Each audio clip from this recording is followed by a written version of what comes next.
The views, information, or opinions expressed during the Geeks Under the Influence podcast are solely those of the individuals involved and do not necessarily represent those of RVA Magazine, Loot Crate, amzn.to, or their employees.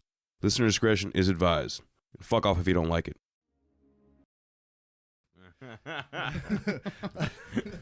To be honest, there are so many powers, but if I were to boil it down, probably invulnerability.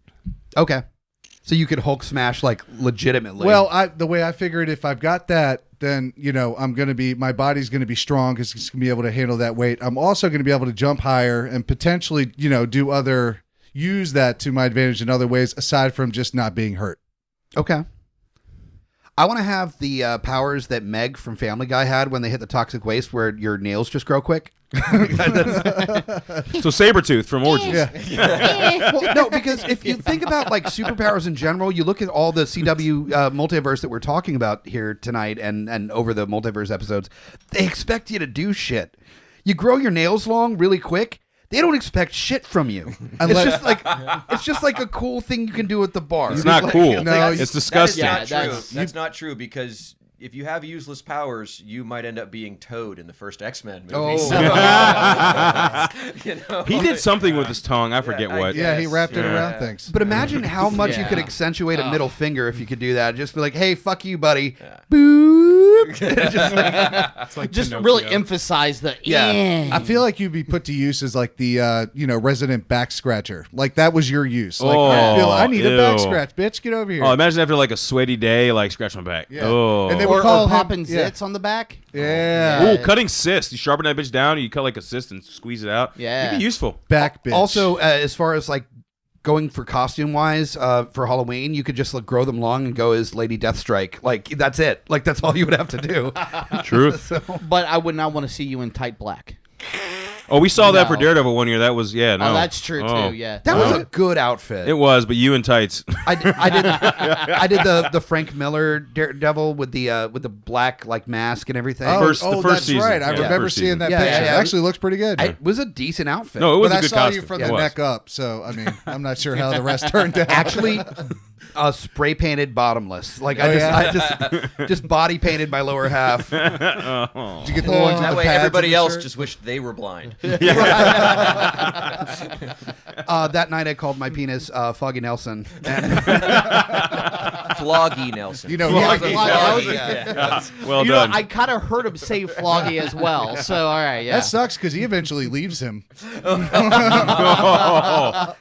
does. After what I did to my junk that night, I'm surprised it didn't. So, but no, we are not talking about Daredevil. I'm a choke. Or Mike's penis. Or lower half body paint. No, tonight, Please no. No. Well, we were talking about what is my personal favorite CW DC show on air currently. DC's The Flash on the CW.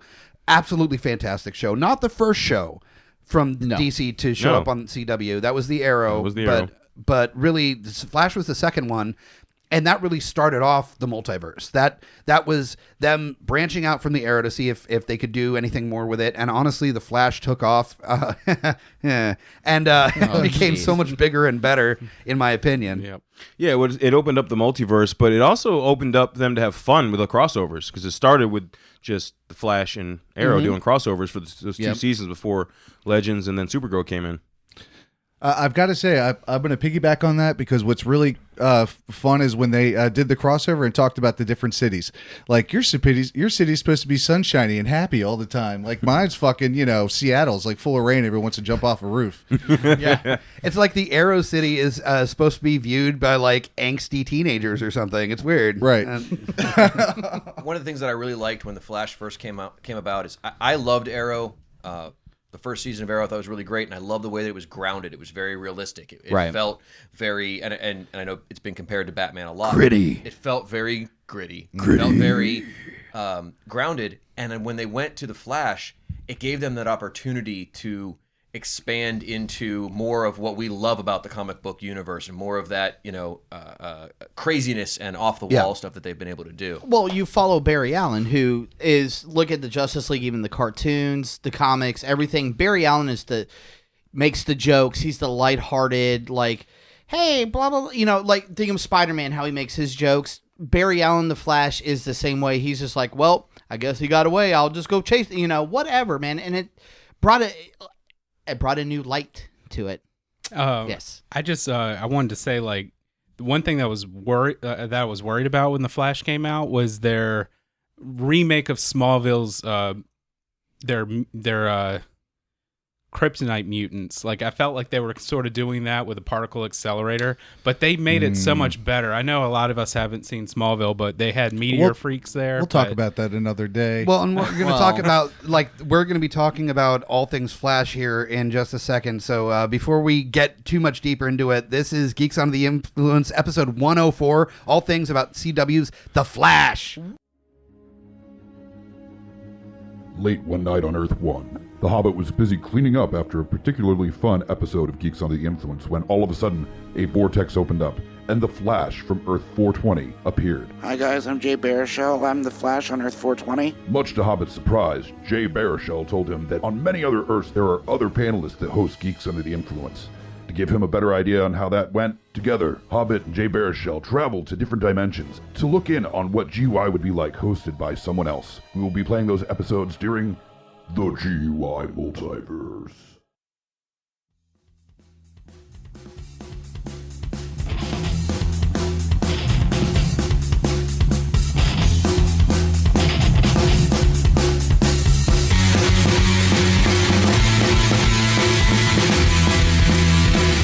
Geeks Under the Influence. Flash Fast. Faster than Quicksilver. Stupid. Yeah, this is honestly, I think for most of us that have been involved in the multiverse, this is the episode that most of us have been the most excited about because there's so much depth to this, and there's personally more creatures of the week in Flash than anything, but it didn't feel forced.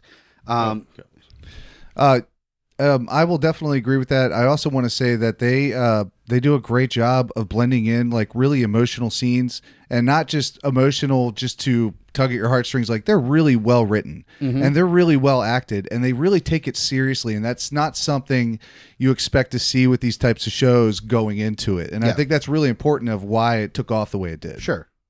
And I agree with that, and I also agree with what Scott said that Barry Allen he was.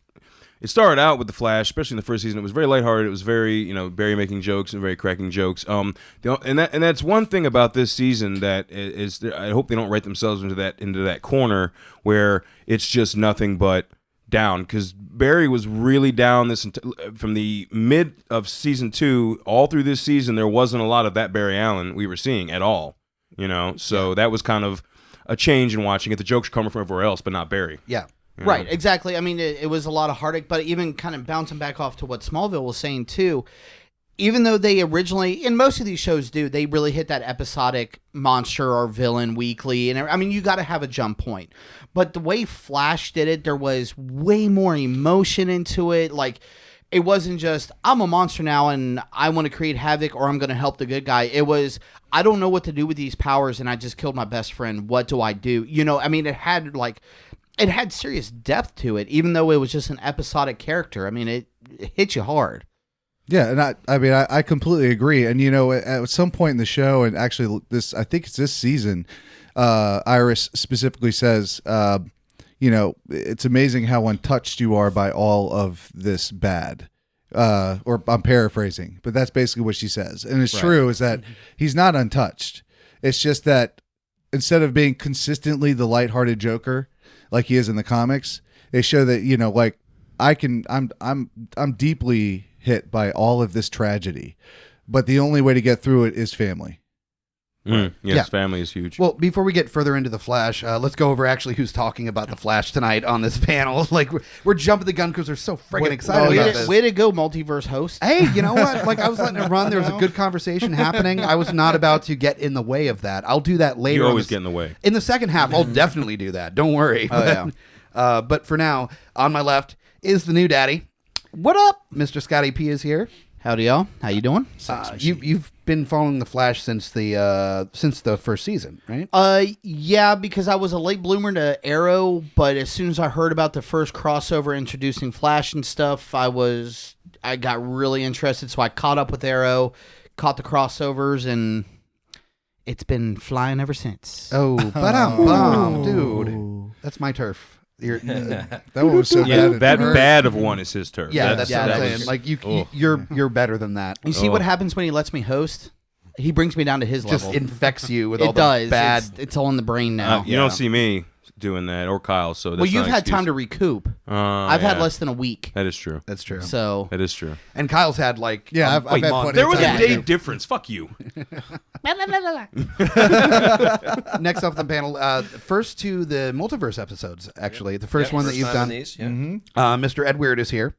How you doing? Welcome. Happy to be here. And Welcome. I think the Flash. I started off on the Arrow. I mean, from first episode, I was always a big Green Arrow fan in the books, and really got into it. And what's been great about the Flash for me is I have a 12-year-old who's never really gotten into comics. The Flash had this series has taken him into getting to read comics, and now he's regularly, hey, can we go to the comic book store? Can we get this new Flash book? You know, it's brought my kid into the world that I already, have been swimming in since I was much, much younger than him. Yeah. And so that's been really, really great, is to see him kind of find that book that he loves. You know what I mean? I think we all had that one book that brought us into being comic book nerds, and it's been good for him. We've talked about it as well, as that especially somebody that maybe struggles with reading or that is just not interested, to have something where it gets a kid interested in reading. A lot of people think that comic books is brain trash, like it's actually spoiling your brain. There are so many people I've talked to that them or their kids have gotten into reading from comic books and then move on to books and so on, but they get the bug from reading comic books. Well, I mean, for my boys, I can't wait to start introducing where they can actually appreciate, like, read, learn. I have no problem sitting there. I'll fucking read Logan with Logan. And have him. I want to hear him going snick snick. I mean, come on, That's a proud papa moment right That's there. right. That's right. I mean, for my son to go snick snick and just reading along with it, that would be great, because you're sharing the world and introducing. Once that starts happening, you need to record him like reading the comic books, and we'll put in the little the turn the page music from the old play-alongs, and we'll play we'll just skip the drunken scene and just have your boy reading Logan. And see what he's doing right there is mimicking Wolverine's berserker rage. Yes. Although he'll be like a tiny shot. So what you see here is that So he's going to sound exactly like his dad. or actually, Tis true. actually more exactly like Billy and Madison. But Yeah, large dome. Hey, well, how you doing? Hi. Like a bobblehead. next to Mr. Edwierd is a gentleman that's been on all of the multiverse episodes. Mr. Smallville is here. Hey, thank you for having me. I really appreciate it. Your nickname pretty much locked you in for being on these episodes. I mean, it just Kyle. means that Yeah. that you're welcome. Just like Scotty's got a boy named Logan, so he was going to be on the Logan episode. And there was a point where I may have resembled Tom Welling a little bit when I was younger, but okay, When you Not were 18 anymore. when I met you. when I was 18. Yes. But yeah, so that's the nickname kind of stuck. you kind of look more like a Smash Mouth's guitar tech now. That's low. Why are you taking him to your level? No, man? that was Come funny. on. I That's like that. dirty. You look Take like a shower when you get home. You for look that like statement. a Voltaire fanboy. I don't know. Voltaire. Oh. Come on, man. Man. I got. He's been on 4 episodes now. We That can is start. true. Oh, no, we can you start, were- yeah, that- It Totally is earned true, it, but that actually. That was good. That dirty. was actually. I don't feel good about that. That was a little too mean. I apologize. Next up is the man with the worst opinions on this panel, the Philly fan. The if Superman had a super erection, this would be the man slobbering all over it. Mr. Kyle Smash is here. His beer dripped out of my mouth. See? You Yeah. get so excited when you said See? that. Like You got super so semen. excited. Yeah. Yeah. Or disgusted of the thought. Maybe not. I'm not sure yet. Yeah. This is too much. Conflicting. This is weird. Let's So yeah, the Flash. What was really cool? No. No. You're not getting it back. We know where your DC love lies. You gotta love the show, regardless of what my loves of DC are. So the first time you were sucking off Superman, was it like the fear of putting a shotgun in your mouth because when he blew his load, it would be like the back of your head blowing what the off? fuck kind of dreams have you been having? I'm asking you for what you were talking about, man. The question I have is that though the moniker has been given to Barry Allen, when you were blowing Superman, did you call him the fastest man alive afterward? You know, I would imagine if Superman blew in anyone's mouth, their head would literally explode, and everything behind it would probably explode as well. That's a little known fact. So I'm still alive. We're good.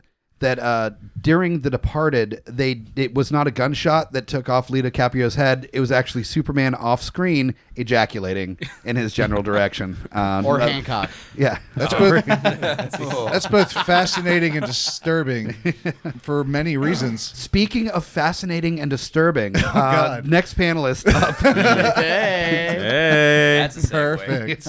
is the sexual chocolate, the mulatto magic, Mr. Lowdown Brown MacGyver is here. What's up, guys?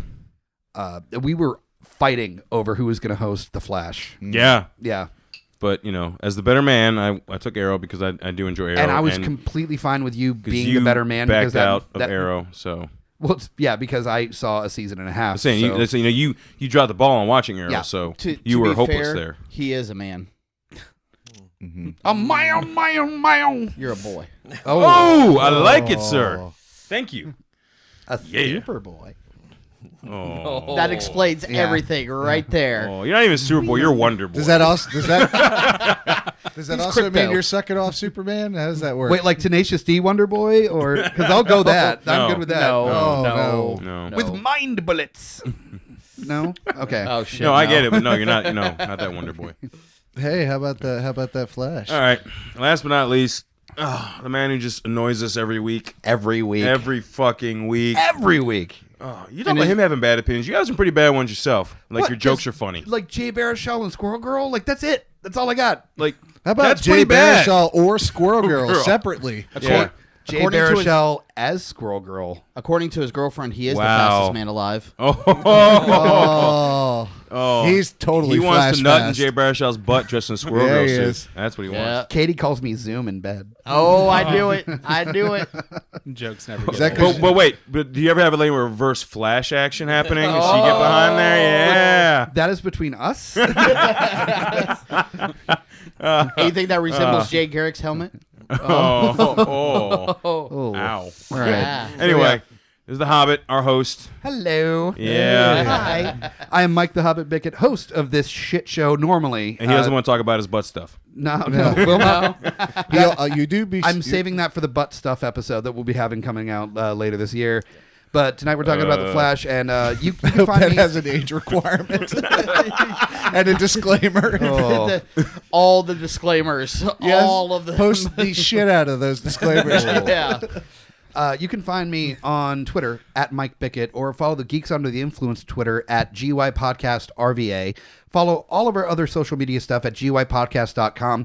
Within a few days, hopefully, of this episode releasing, we're going to have the site re-uploaded with a totally new layout, including like articles, Yes. live updated Twitter and Instagram. It's gonna be so much easier to navigate with way more stuff going on. So, like, we know what we're doing. It's going to look like we know what we're doing. No, people we know what they're doing. So it makes. You're absolutely right. Yeah, no, we don't know what we're doing. They make us gonna look like we know what we're doing. sober. Ding, Not ding, ding, ding, necessarily that we're ding. smart, just that we're less drunk. See, we get Yes. sober people to design our website, so we don't have to There you either design the website or And be we can drink sober. more. Yeah, so Yeah. So definitely keep an eye on GUIPodcast.com. There's a lot of really cool stuff coming up in the next, probably few days of the release of this episode. So check it out and follow us on all this stuff. Just look up GUI Podcast, especially on YouTube, where you can watch this if you're not watching it right now. No, I'm not sure why you want to see this Rogues Gallery. Well, we talked about on a previous episode. That's why we don't do anything in HD. Nothing is in HD. I like it. So Not because of the it's- cost, just because we don't want him to see it. No, exactly. Yeah, I'm- totally. Yeah. cost. We should be recording this on VHS. Yeah, right. Laser Too disc. expensive. They're not Laser making that disc. anymore. No shit, right? They're not making any VHS anymore. That's You what we can should do. find Is that just shit. like I have VHS. try to pass out VHSs like demo tapes on the street. Like, hey, my man, you seen the next episode of Geeks Under the Influence? Here you go, man. Just $5. $5. That's all it takes. A little handbill for the YouTube channel. It's like, what's this? I'm sorry, I did some time traveling. Yeah, right. We'll even come out with a beta version. Oh, Geeks Under the Influence now exclusively available on Betamax. Because we're the Take old. off. shit. We're moving up in the world. But no, definitely check us out. Also, speaking of checking it out, if you go through GUIPodcast.com, there are two things that you definitely need to do to help out this podcast, and it's not going to do a whole lot for you. First up is amzn.to. They've been our longest running sponsors. You just have to go through the link on the homepage at GUIPodcast.com. Bookmark once you go through the link to Amazon through our page, and anything you purchase through that link, we get profit from it. So it's a way for us to buy new microphones or new cameras or, afford the beer or the storage space, any of that stuff. So it's a way to help us out without spending any additional money. So does that mean when I bought the headphones, I'm just cycling through? It's like recycling your beer cans. Is that, you Yes. paid for it, but you're also getting a little bit back too. Yes. And saving the planet. At the same time. Save the planet, shop Amazon through the link at GUIPodcast.com. Exactly. Our second sponsor is not really even new anymore. We've had them for a little bit now, but They're still just as awesome. Been big fans of for a while. We're talking Loot Crate. What? Mr. Lowdown was nice enough to bring the Guardians crate, which was the last one that they did. Yep. And if you want to kind of show our Yeah, we'll our do it. watchers, We can do it quick. Really quick. It'll be that camera because I don't really. Yeah. I That's don't fine. want to fuck with the one behind me. It'll be flash fast. No, not that fast. All right. So for the Guardians of the Guardians box, we have a Rocket and Groot figurine by Q-Fig. Yes. Actually, I'll go ahead and. The Q-Figs are so great. I love them so much. They're fantastic. It's awesome. And we hold that. And we have, because the Goonies were guarding their town and their booty. We got a Goonies shirt. Yeah. Goonies never say die. Because they don't. Because they don't. They don't. I love this shirt. It's fucking red. Seriously, it's like I'm gonna attract a bull I'll in this take fucking it. thing. I'm gonna fucking keep it. God damn it! But it's red. I'm gonna wear it around the house. You're not gonna see me wearing it out. Just don't wear it when you're on the away team. And we have a Star Wars coloring book, and it's like a no bullshit coloring book. There's some like detailed fucking shit in here. Like a little integral. Yeah, man. Like, look at the Yoda picture. Why is there a lot of dang. kaleidoscope Look at that in shit. there? Like that's hard. That's some serious That's so- coloring. that Pretty doesn't- serious. it That's doesn't- crazy. because when you color, it doesn't go over to the next page. Well, also, And- adult coloring books has gotten man. really big Okay. recently, Makes too. sense. You also got some color pencils To go Nice. with the... to go with the coloring book. Yep, there we go. Kyle, And you then can learn how to draw. We've with got the a Stay within the Avatar lines. pen. Sorry, I don't give a shit about Ah. this. Anybody want this? Anybody? See, nobody wants it. Nobody. See, exactly. It's bullshit. It was a horrible movie. The cartoon isn't awful, Yeah, I've heard good things It's- about the it's cartoon. not awful. Destiny. Yeah. but M. Light Shyamalan. The ding dong. Yeah, didn't do it. Well, he And, fucks everything up. There's some Destiny patches I haven't opened because I don't play the game. I looked it up. It's the different different groups that you can belong to in Destiny. Okay. They're really cool looking patches. Yeah, if you're a they fan are. of Destiny, yeah, I have nothing. I don't do Destiny. So if you're also a fan of Destiny, the box folds into a ship. There's all these. See, you can take it out. Yeah, just about every month the box has like little cutout areas, and you can turn the box into like some cool shit. Some of it, I think there was one that was like a Batman diorama that you could turn it into. It seems like a lot of work. Yeah, Kids will never know how spoiled And it they comes are. with this nice Oh, little I know. booklet yeah. explaining everything you got. And all the alternates, because there's some stuff that you get in Loot Crate that Yep. there's different versions of it depending on which crate you get. So Which Was the figurine's the same all around, so there's no Okay. alternate there. okay, but I know the Logan one, the Steel Logan, was different versions. Yeah, like, you got Adamantium, Old Man. I got Old Man. You I got got the regular younger- Logan, yeah. and there was another one. Oh, what was the other one? There was a fourth one. I'm still mad I wasn't able to get that one. But real quick, the coming month of June, it's Alter Ego is the theme, and there's going to be stuff from let me see, Spider-Man, Marvel, Transformers, and DC coming in the newest box. So like, Ooh, yeah, that's I pretty mean, wide though. Except for Yeah. Transformers, like you say Marvel and DC, How it's the hell like do you break that down? Okay, well, Spider-Man, if the theme is I get alter ego, I get that. then guess who you're going to get? But DC, but like especially you said, since they just announced that Tom Hardy is going to be playing fucking Venom There you go. in a Yep. standalone. I got Hey, so hard when I heard that. that's dude. going to be badass. I got so Yeah. hard Sony, about that. not even dude, I'm Sony sorry. could fuck that up. I mean, ooh, give him time. Tom Hey, Hardy knows his he shit. says He'll out walk loud. before he Bite your fucks it up. tongue. Just bite your tongue. Give me Just my bite shit your back, tongue. As fuckers. long as it's not the guy from that '70s show.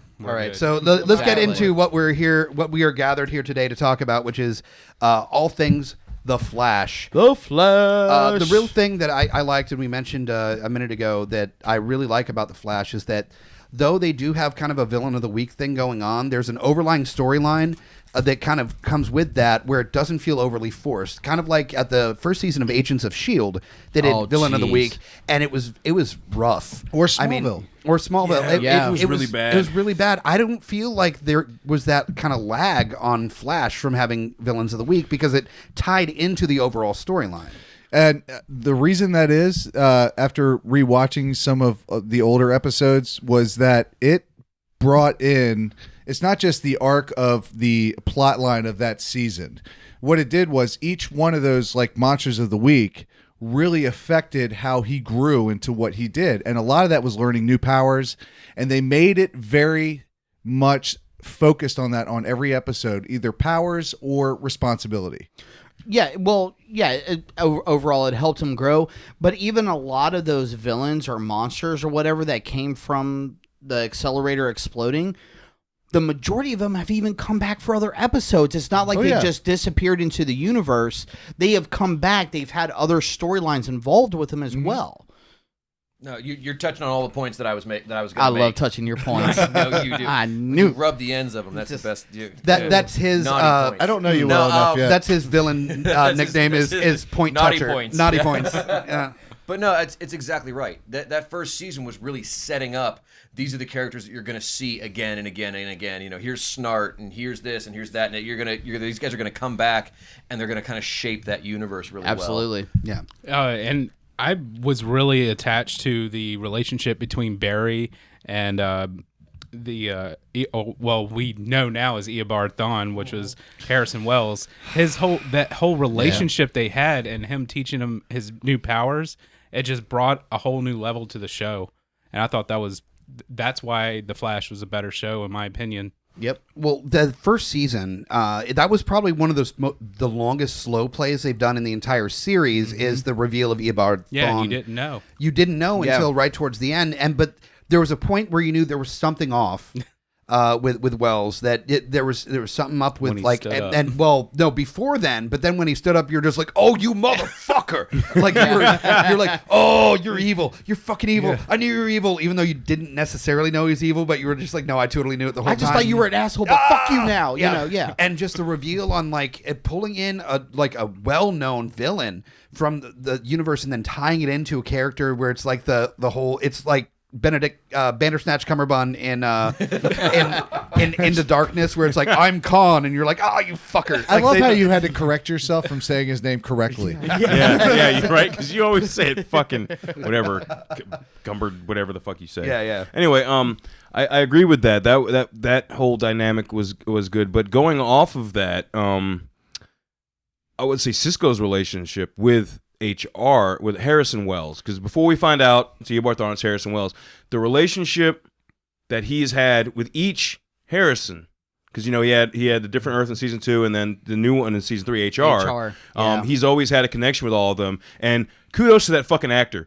I forget the guy's name, but he is killing it in every rendition of Harrison Wells. It's amazing. Oh, it's all great. Tom Cavanaugh. Tom Tom Cavanaugh. Which, yes. by the way, I should have mentioned that there's spoilers on this, but I'll post it on on everything leading up to this. Wait, so these are spoilers? yeah, there's gonna be spoilers. Well, if we're spoiling anything for the first and second season, piss off. Yeah, It's on yeah. Netflix. Seriously. Right. you really should be watching. Well, apparently Season even the 3 third- released today. Yeah, season 3 is even back already on there. yeah. Already? Yeah, we were even talking about Supernatural. Season 12 is already up. What? Yeah. Damn, they're not fucking around. nah.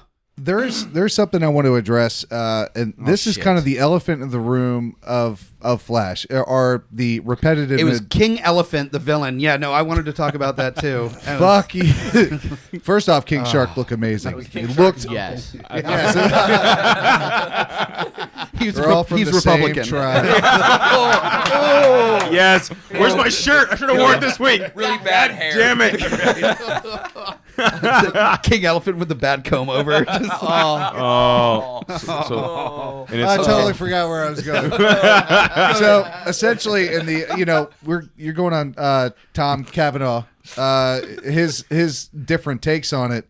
One of the best things they did was sort of breaking Barry at the end of season 1. Yeah. When they finding that, only to go into somebody and do it to him again. And I think people could say repetitive, but the way that it was put across was really, I guess, really well done. I mean, there's really no else to say it. They really weaved that in when it came to like Zoom. That impressed me. Well, and I think in general that we've seen throughout the seasons, I think that there's been really good villains. And there's the flavor of the week, and I get that. I mean, you've got to have, not to take anything away from it, but you're going to have King Shark. You're going to have Mirror Master. Dark, Dr. Alchemy. Or you're the gonna have, Turtle. Yeah, Do you remember the Turtle? Yeah. So you're going to have those flavors of the terrible. week that you have to deal with. But the overarching villains in this, Arching. We already talked about Riverdale at one point in a couple episodes ago. It's cool. like cheating. But the villains in general have been really, really very well done, and I like the fact that we go into that. Oh, it's H.R. Wells before you realize that it's actually Eobard Thawne. You know what I mean? Mm-hmm. And the way that they kind of slow played that through that first season, I thought it was really mature for a brand new series. No, and again, playing right off that one as well, because Barry being a new superhero or whatever, you always see the superheroes. Sometimes they have the guidance, sometimes they don't. The way he was guided through, but with that subplot of, I'm going to kill you, but you need to be at this level before I can do anything. Yeah. All he knows his whole superhero career is to be built up and then back down again. Mm-hmm. If anyone was ever worried about the Flash, like whether or not they wanted to watch that show, the episode where they went to Star City to unearth the real Harrison Wells, and with the tachyon device that he had, or he had that projector and these flashbacks, like that was just brilliantly done. After that, I was just in love with the show. Yeah. I was in love with the show from the first episode. I just thought it was really well made. But I'll say that, especially for the creature of the week or monster of the week, when they pulled in, probably one of the best in the show, especially for a TV show, is Grodd. And Yes, when they Grodd's so first sweet. hinted at Grodd, man, I got a hard on. and then they just kept going with it, and I thought, oh, it's going to be a dick tease for like 2 seasons. Well, it was a nameplate on like a cage. Yeah. right? Yeah, like the first episode. Yeah. And the cage was fucked up. And then you got to the sewer, and you got to see that really darkened version, probably because they didn't have enough budget at the time, but it still looked good. And then you got to see the invasion, which I know we'll get to in a little while, but holy shit. Yeah. If you haven't seen that episode, fucking watch it. But I'm going to piggyback off what Scott said. You're right. He all he knew in the first season was build up to be great, and then he gets smacked down. And they did continue that, and in my opinion, was even harsher in the second season. He had already, he lost his parents. He had this figure who was training him with his new powers because he felt like a freak at first, right? Right. Now, and he's getting better, and then smacked down, right? That dude was backstabbing the entire time. That was his main goal. Well, in season 2, you got this guy he's training to beat, who not only then kills his father when he gets out of jail, and then finds out that the guy he was in the cell next to was the lookalike from a different Earth of his father, who was a Flash. Yeah. Like, that really crushed him at the end of season 2. You know what I'm saying? Buddy. Like I felt so bad for him. And talk about getting smacked down. Jesus. Meat grinder. And at the end of Right. season 2, I can imagine him wanting to go back in time and creating Flashpoint. Think about it. Totally. His mother was killed by the first speedster, Eobard Thawne. His Father father got out of was jail. killed by Jay Garrick, who was actually Hunter Zolomon, Zoom. And then he sees his father from Earth 3. He's just like, I'm completely broken right now. I need to go fix something. And I thought that was a great turning point in the show. And again, this is just a total nod to the writing because of everything we've talked about, like the whole twist on, because Zoom isn't a very mainstream villain for Flash. So to know Jay Garrick and then have him actually be Zoom, and that the same thing that you knew about Wells in the first season, you're like, at one point you're like, I know he's a bad guy, but who? And turns around, but. And I think they brought it back to a great point. Just, again, the writing on this show has been superb. A little nod to any of the nerds out there. That first episode where Jay Garrick, or who is supposedly Jay Garrick, is Zoom, and they imitate the cover of that one Flash where it's the wall. Where they're both and running. have the two flashes, and it's the one girl. That was awesome. That was awesome. Yeah. There's something to be said about the heroes of that show, and the fact that just like any other comic book or major hero, you're going to go through the hero's journey. And the hero's journey is basically to go through every fucking thing you can through the meat grinder, become a different person, come back again. You know what I mean? And that's a told story. What Flash does is they tell it better than the rest of them that I see. Yeah. They somehow manage to mix more humanity in it than the rest of them, and not just say the word hero all the time and expect a response. Right. Well, with going back to Jay Garrick and also with Wells and everything, there's a trope that they've used multiple times in The Flash where it's like the good guy that you think is a good guy is actually the bad guy all along. But the reason why I keep allowing that as a possibility is that I've dated before. And there's definitely experiences in my life where it's just like, you're awesome as shit, you're so fucking cool and you're smart, and you're pure evil. You are pure fucking evil. So, Amen. No, that's to accentuate point. It's fine. Yeah, no, we've established that. So having been in a date, having dated before, the like Jay Garrick is another one. It's like, oh, you motherfucker. It's like, but you know what? Fair enough. I've been there too. It's fine. So there's one line that it kept popping into my head, especially towards when you found the reveal of this season. We'll go into that later when it comes to reveal of who Savitar is it pops into my head is like, you either die a hero or you literally live to see yourself you live long enough to see yourself become the villain. And in this case, he fucking literally got to see himself become a villain. Right. Because time travel. How hard time travel. How hard did you come on your own face when you thought of that? Very hard. Wait till I bring this up on the episode, bitches. Oh, I had to. My wife wasn't having it. She said, "You go downstairs and do it to yourself." Well, because you were like, "Ooh, Steve Amell."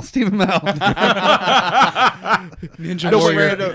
You got that wrong. Steve Robbie Amell. Amell. Steve Amell. Actually, Steve Amell. I really was trying to be Firestorm. flash fast. It didn't work so well. Now, I actually I want to piggyback on what Scott was saying earlier about the writing and how good the writing has been. One of the things that has been consistent throughout the seasons with this is their ability to do a cliffhanger that I give a shit about. Oh, yes. There are so many, and even in the CW stuff that I love some of the Arrow cliffhangers and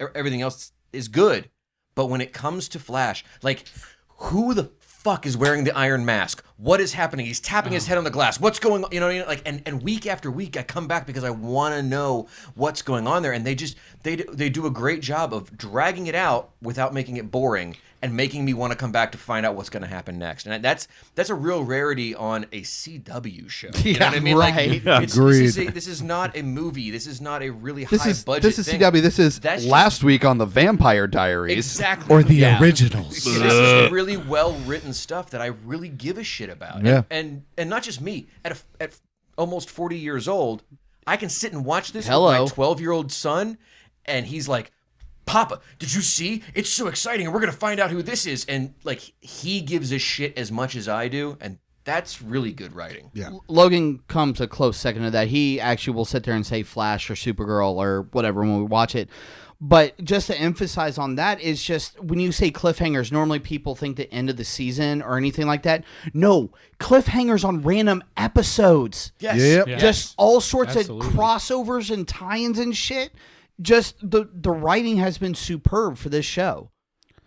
The one problem that I've had with the writing a little bit was actually it was solved for me, is that it felt a little bit Friends for me with the relationship between Barry and Iris. Where it's like, Will they, won't they? Will they, won't they? Yeah, I don't Ross even and know. Rachel. And it was way too. I think they drew it out a little bit too long. But honestly, it's been drawn out way longer on other shows with X-Files, with Friends, with all that shit. They did it for a couple seasons. Then they were like, all right, we can't do this anymore. Like, will they, won't they? Like, they will. And then there was just like dynamic shit that pushed them apart and pulled them together, which I was fine with because they wanted to be together. So I was like, okay, cool. Yeah, let's deal with all the bullshit. That's fine. But it was one of those writing moves that after a while I was like, I'm done, until they were like, nope, cool. They totally made out. He made out with his sister. He pokes her. With a every once in slightly while. less weird than Star Wars way. It's not his sister. Yeah.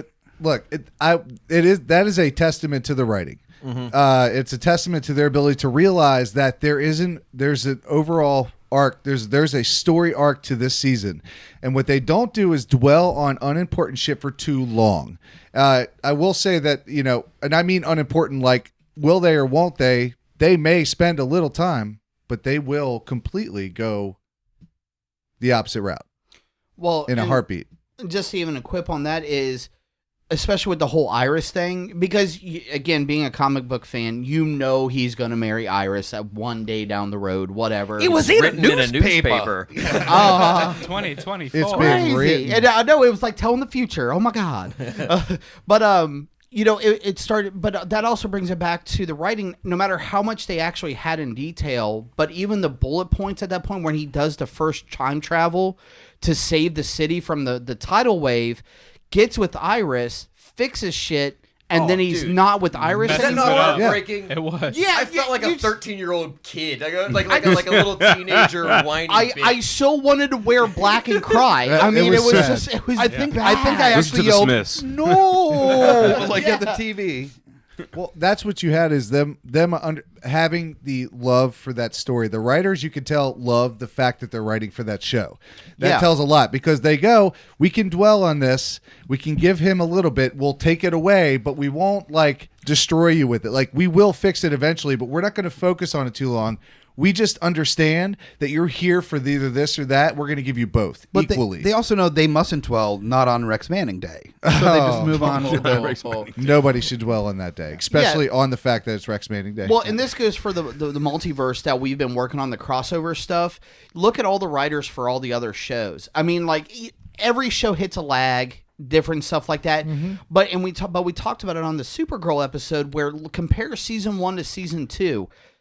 You had CBS where they were just like, we'll give it a try. Yeah. But when it went to CW, blew the fuck up. And it was way better. Thanks to the Flash. And thanks to the Flash, absolutely. And that's, I think, is one of the things that needs to be, given credit, is the crossover aspect of these CW shows.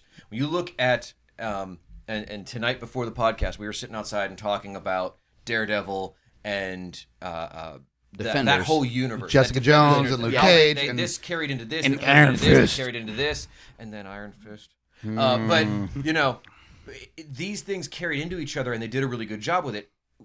Give credit where credit's due.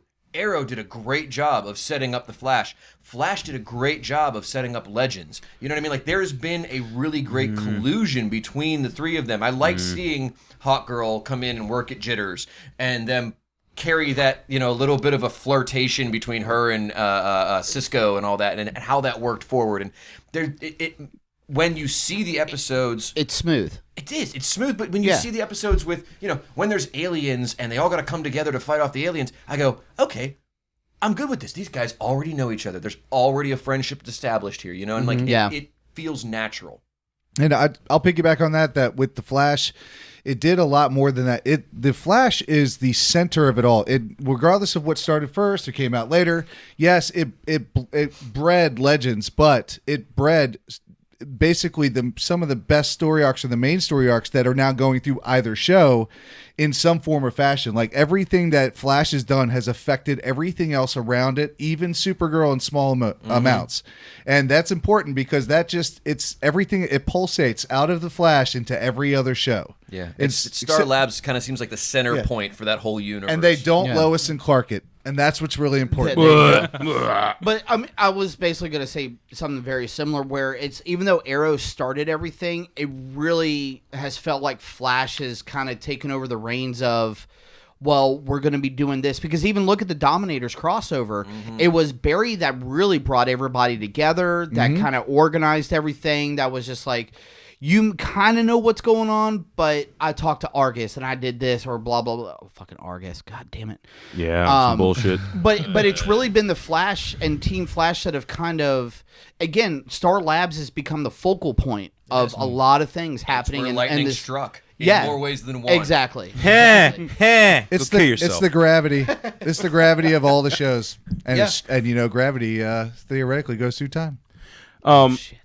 I do agree the Flash opened up a lot of doors, but I feel like I don't agree with that it led to it was the sole thing for Legends, because when Legend first started, it had the most ties with Arrow than Flash. It didn't tie into Flash Season 2 when Eobard Thawne kicked in. Before it was Oliver. They came to Oliver about everything. Yeah.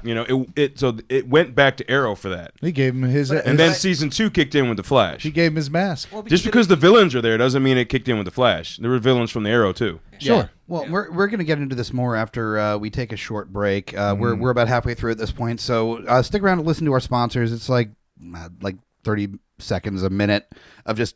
or not our sponsors, our friends of the show, other podcasts, other stuff that, we're friends with them, and, And you should check them out as well. And you should definitely check them out as well. And it's okay not to us. listen on repeat. It's okay.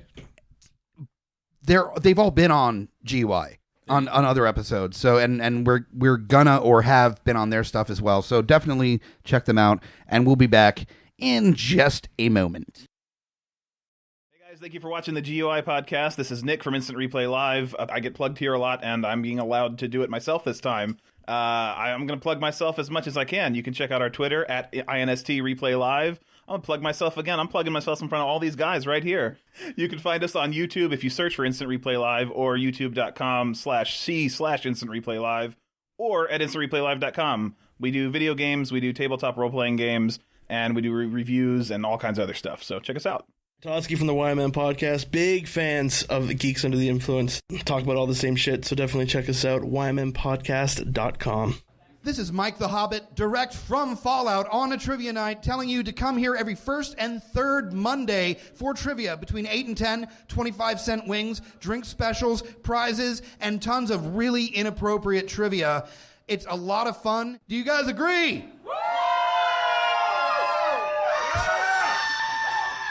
Definitely come out and enjoy trivia every first and third Monday at Fallout. In addition to Fallout, Geeks Under the Influence takes over Wonderland on the corner of 18th and Main Street for Geeks Under the Influence trivia, ridiculous trivia, goofy music, great food, cheap drinks. 1727 East Main. Come and check us out 8 to 10 every second and fourth Tuesday. We're back for the second half of our Flash episode of Geeks Under the Influence. Thank you guys so much for sticking around after our break with friends of the show. Like always, we're going to talk about what we are drinking. And what we are drinking will not be complete without the theme song. True. Hey, we're fucking drinking. We're getting drunk. You want to know? Well, here you go. Hey. Oh, it's so good. It's so good. So terribly so good. Goddamn good. Fucking retard. No, to be fair, like, he was told, like, on the spot, make a song, and he was like, hey! and just, like, pulled some shit out of his ass, and then it was put to music, and, like, spread out throughout the song, so it met the beats, and it's... You songified it? It was songified, and holy shit, it's hilarious. It's so good. Excellent. But right now we're going to talk about what we are drinking. Scotty P was nice enough to bring a little beverage for us to tasty taste on. What are we drinking on tonight? This is Summer Moon Imperial Wheat Ale. So good. Oh, and also brewed with raspberries and lemon zest. Who makes it? Oh, geez. Center of the universe. East Coast Which makes Loco. great sense, because here we are at the center of Multiverse. Oh, how long were you building that one up, man? I was. You were I just... feel a lot better, and my pants are much wetter. So you had a full release. I did. Excellent. Yeah, I guess technically with me hosting, this is now Earth 1 again. So yeah, that makes Well, it's sense. definitely not Earth 420. What's the ABV on that? That's a good question. I was so worried about the tastiness, I didn't look at that. Oh, you're making Scott read. I know. God. I'm sorry. Slow people shouldn't Words. This is hard. really good, though. It is delicious. Oh God, it is. It definitely has. It's good. It's got different sort of taste. It's probably on the front. 8.1. Almost a dick kicker. Almost. Wow. Almost. It doesn't taste like an 8.1. But you know what? It works great. That's why it's a bigger split. dick kicker. It's a great dude. The taste is very. It's summer moon, so it's definitely a great warm weather. This tastes like a 5.56 tops on ABV. It's not. So it's not. It will probably sneak up on you if you drink a whole bottle by yourself because I got the big uns here, and Never said that before. No, neither is my wife, so it's okay. So it's to be fair. For Jody's sake, this is unbelievably sessionable for yes. flavor. But you don't want to drink it like it's sessionable because you will not will not get up. You definitely want to share this one regardless. Yeah, it's just that lemon zest really kind of perks it up to being a total porch beer. Yes. I mean, this is sitting Summer on a hot night, yeah, sitting on the back porch. Absolutely, I agree. A summer moon, if you will. Oh, like that's only if I pull down my pants. Jesus Christ! But she only does in the summer. It's weird. He does not exist here. Shut your mouth. I don't know. Sweet Christmas? On There you Earth, go. like Sweet 62, like Jesus might be the Flash. You never know. Like Better than Jay Barrett show. The multiverse is a True. weird place. Right? True. Jesus Allen. Jesus Allen, yes. So El that Flasho. El Flasho. I almost said something about being out in front of Home Depot, but You went there. Yeah, I did. I did. Yeah. No, he owns his own painting business. Your house will be painted in a flash. No. Anyways, also did you just I do am the Spider-Man thing with it? No, I did one of those. He did Yeah. the thing. Okay. The finger that usually goes up his ass, he did a little thing with. yeah. His thumb. You notice how he likes to do that twirl with it too, Yeah. right? Right, Just- so that's what the share. The share. I'm not There's a lot of drinking sharing going on anything there. important. Yeah. Scotty, what else are you drinking on? I am drinking the Brothers Craft Brewing, the Great Outdoors, our Virginia Ale. It's pretty good. Where's that brewed at? I'm assuming Brothers Craft Brewing. That's not too far away, actually. Yeah. No, East Coast. another East Coast local. There we go. Hey. Stay on your fucking toes with that shit, people. Like that on the side, it would just say East Coast, like it's not. Yeah, right? specific. Like non-specific. It is. Green water. It's within the Eastern time zone somewhere. It's but this one's only a 4.8, so it is very sessionable. And it's super. And it's a good. Actually, this beer could be a year-round beer. Really, when it comes down to it, it's light enough, but it doesn't have to be a summer I think beer. it is mostly out around all year. I don't think it's the summer. I think I've seen it in the winter. It's called the Great Scotty's Outdoors. ass? So I don't. No, you haven't. That's for later. All right, Edwierd, what are you drinking on? I actually am having an Ardent IPA. It's 6.8, and I hate IPAs. I am not an IPA guy. I am not a fan Most of of us aren't. IPAs. But Ardent has figured out a way to make them delicious. They are my favorite local brewery, Richmond local brewery. They do a great IPA. So maybe not by overhopping it. Like maybe that's It's not so bad that it's like bong water and pine needles.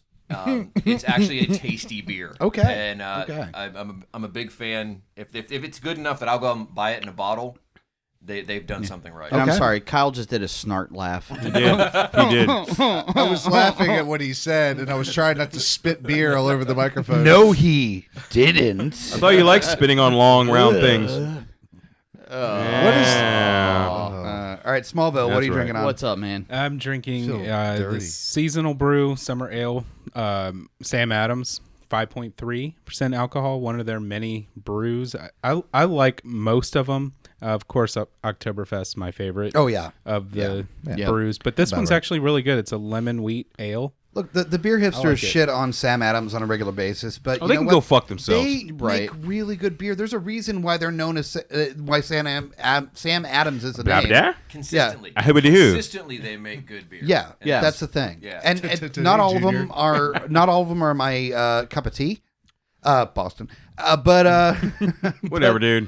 But Oh, you know, my enough God. of them are that there's a reason why they have the respect that they have. Yeah. Yes, Yeah, exactly. they're fantastic. And Kyle, big surprise there. Always going East Coast local. OG. The Yingling, OG, baby. The There you OG. go. It's East Coast cheap local. man's Yep. Newcastle. Yep. That's G-Man's Newcastle. From the place where the Constitution was Don't signed. put Newcastle in the category with Yingling. Don't you Right. put that... Don't you put Don't that, you put that hate- evil on us, Ricky Bobby? I do love Yingling, and I love where it comes from. But Newcastle is a much better beer. He's Yeah, over I'm going to go here- ahead and say that. he's It's a over here much like better Anakin beer. Skywalker killing younglings. I mean, Yinglings. Well, I've killed about 4 already, so when I get to 6, Get out. Just get out. Some dad humor. You know, you got Dude, that meme has been some of the best ones going around though. Where he's sitting on the grass with all the Yingling bottles around him. Dude, that's one of the best memes out there right now, man. It's you get a cheers from over here. All right, finally, Lowdown. What are you drinking on tonight? I'm actually been sipping on 2 different ones. And one of them is Oh yeah, both. You didn't try this one. You need to try this. Wait, no, which one is- It's the Port City. So the one I'm drinking on is it's the Port City Optimal Wit. It's a Belgian style white ale. It's brewed in Alexandria, so another East Coast local. Yep. Both of these that I've got are great summertime beers. This is a very crisp, clean Belgian style white ale. The other one I'm drinking is from Bell's Brewery, which has a slew of fucking good beers. yes. It's called their Pooltime Ale, and it is a Belgian-inspired wheat ale with cherry juice. And goddamn, That thing is good. this is smack your mama good. It's so good. Yeah. We were on the side of the road, so it fucking delicious Truth. fucking beer. I had some of it that you gave me before we started this tonight, and I like the fact that it's got that little bit of cherry, but it's not like a fruity beer. Exactly. No, You know it's what I mean? not. It's not one of those beers Exactly. where you're like, oh, fuck. this Same is- thing with you know, the it's summer moon, very like nice. the raspberries or whatever, or the cherries, but it's not like Subtle. I'm not drinking sugar, Yeah. you know. Well, to pair with that, that actually goes directly in what I was going to talk about. Katie Turbo and I went to the Brew Ridge Trail, where Devil's Backbone, Blue Mountain, Wild Wolf, and also Blue Toad and Bold Rock are on the same strip. And we tried a pear lager that Devil's Backbone had. And I was a little bit apprehensive because pear, I like pears, but it might be a little bit overplayed on flavor, but it was subtle notes.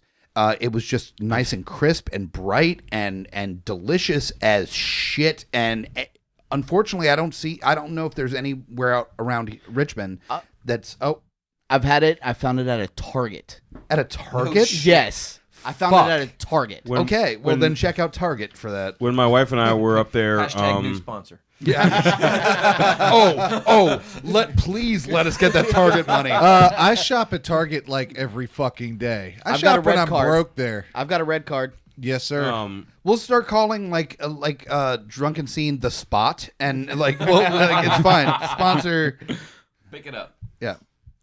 Lowdown. We good? You're, yeah. We okay? No, I'm good. Are we good? We're We ready. sure? Pick We're it up ready and for you. drop it down. All We're right, waiting on you, let's man. go. Come making on, sure. whenever you're ready. TikTok. When my wife and I went up there, they had the 6-packs from the brew sale for $5, so I brought 2 back of the pear lager. Nice. It's really good. It's It really is. good. It's surprisingly good. Yeah. But yeah, that's what tasty. we're drinking on this episode of Geeks Under the Influence. Now on to yes. I officially, Lowdown has put me in his mouth tonight. I have. Again. The Put you in my tables mouth. have turned. You still got a long way to go, bro. I know, long. Meaning that it didn't even nearly fill his mouth. Exactly. No, by no means. Exactly. Oh, Long way to I go. never said it would be filling. I just said he just put it in his mouth. I'm so good I didn't eat. I'm glad I didn't eat before I came here. Yeah, To be honest with you. that's Why, what you- she said. You want us to That's fill you up? That's what she You said. want us to fill you up? Is I that what you're absolutely saying? do not. All right, Don't so starving. I got some gravy for you. Now on to our next little bit, which is relatively new segment of Geeks Under the Influence. We're talking about it's 2 months making now. a drunken scene. Making a drunken scene. Making a drunken scene. A drunken scene. I'm Basically, yeah. Yeah. So we split up 3 scenes from The Flash, and everybody's already got their parts. So the first one is Oliver and Barry. So who's playing Oliver on this one? me. Smash is playing Oliver. Barry, who's playing Barry? I'm playing Barry. Smallville is playing Barry. So first scene, whenever you guys are ready. Sour face. Okay. Tiger face. Tiger face. There's a difference, Barry, between having powers and having precision. When I came here thinking about going out helping people, you said I could be an inspiration. Living this life, well, it takes more than a mask. It takes discipline. And since you are probably as stubborn as I am, what is that for? You're going to run over there, you're going to come back at me, and you're going to get hit with an arrow. No, I'm not. Yes, you are. He was like kind of foofy about it. Like, no. Pshaw. He said, bitch, please. Okay, fine. It's all Paul Lynde. No. You definitely bitch please that shit. No, you're Bye, not. Felicia. He said, no, he didn't. Okay, all right, sorry. Okay, fine. I will humor you. Ready? Ready? As I fire an arrow. Oliver fires an arrow at Barry. He runs towards Oliver and catches it. Nice try. Hit Ah, it. what? You shot me. Heard you heal fast. Oliver pulls the arrows out of Barry's back. I splooged on his back. All right. That's save that for the fanfic. Right. That's that is going to be the proof that we finally made it. If people start writing GUI fanfic, then that's when I've been writing that for years. What's funny God, it's mostly just Preston and Lowdown, you know. Though technically at this point you can say 4 years when talking about this podcast, which is still weird to me. They're going to porn small and Technically. Bill. Technically, yeah. 2. All right, next one up. We've got Tracy, which I'll be playing Tracy. The White Witch. And Well- I'm Iris. Iris is No, wait, I'm not. I'm Cisco. okay. Who's Iris? I am Irish. Eddie's Irish. I will be reading Irish. yes, you're as- Irish, but are you Iris? I am Irish, and I will be playing the part of Irish tonight as Bobby from Bobby's World. Oh, nice. Oh, my. Okay. HR. Who's playing HR? Me. Lowdown is playing HR. And Flash, who's playing Flash on this one? That would be me. That's Scotty P. And we got a Joe as well. That's me. And Cisco. That's me. All right. So Smallville is Joe, and Cisco is Smash. So here we go. Exactly. And the White Witch. I'm guessing you know why she's after me. Well, I teamed up with an evil speedster, sir, from the future, and apparently he developed the technology to trap him for eternity, so... You can't be serious. Totally serious. An evil... Oh. An evil speedster? He calls himself Savitar.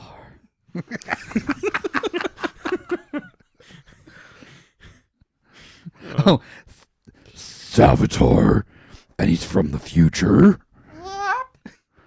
and I built a trap for him. Me? Yeah, you. Definitely you.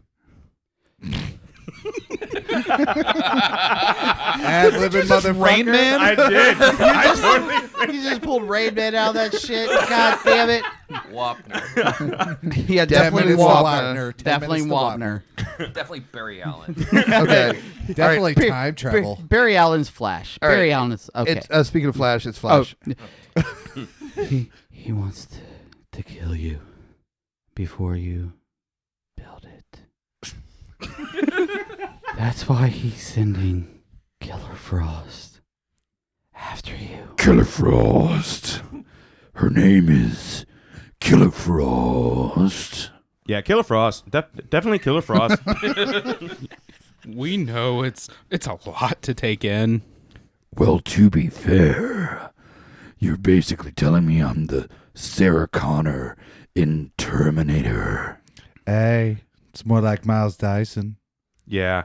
Good effort, though. Definitely more like Miles Dyson. All right. Why did Cisco sound like a Canadian? Where did that come from? They are all filmed in Canada. Yeah, Just definitely saying. more like Miles Dyson. All these shows are filmed in Don't Canada. know. It literally spells out A. It E-H. says, It's anybody nice Whatever. you immediately assume is Canadian. So like that's fair. Yeah, They're nice people. Have a They are- donut. Not I'll take that as a compliment. You like a Tim Hortons, eh? I like Yeah. that our friend Totsky came down and was on our disaster movies episode from Alberta, and he was like the nicest person I've ever met in my entire life, and loved bacon and syrup and pop music, and it was just like the perfect example Stereotypes are real. But did he like Robin Sparkles? Or Nickelback. Oh, no. that's you. That's you. I will fucking punch you in the throat, No, look, sir. look. Nobody here likes Nickelback. No, honestly, I wouldn't even put that kind of hate on Canada.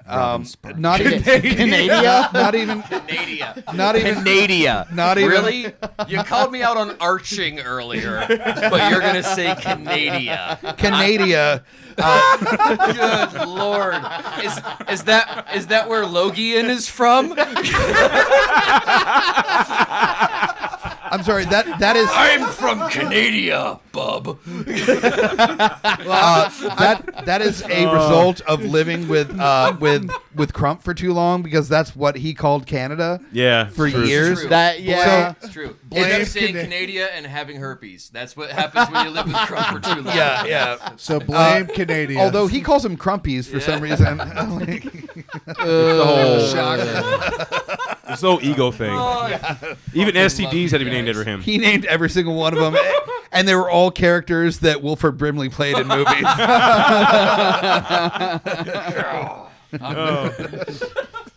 Fuck. All right. Oh, All right. geez. You don't want to know what he renamed his hamburgers. We got one Sweet Christmas. one more short scene Surprisingly, for this. That's accurate. So in this last scene, there's Iris, which I will play Iris. Who's playing Joe? Me. Scotty P.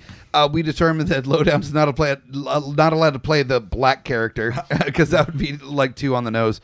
So Scotty P is Iris. I'm Barry. What? I'm Joe. What? Oh no, you're Joe. I'm Iris. Barry is Smash. Speedforce Nora Allen is Lowdown. Yeah. Playing the white lady. And then that's it. All right, so here we go. I will do the introduction to start. Barry prepares to enter the Speedforce prison to save Central City from being destroyed. Dun dun dun. Bowie. Wowie and Jay said they were in hell. A portal opens up from the Speedforce and Nora Allen appears. Barry, it's your mother. I'm gonna go along. Fucker. That's the Speed Force.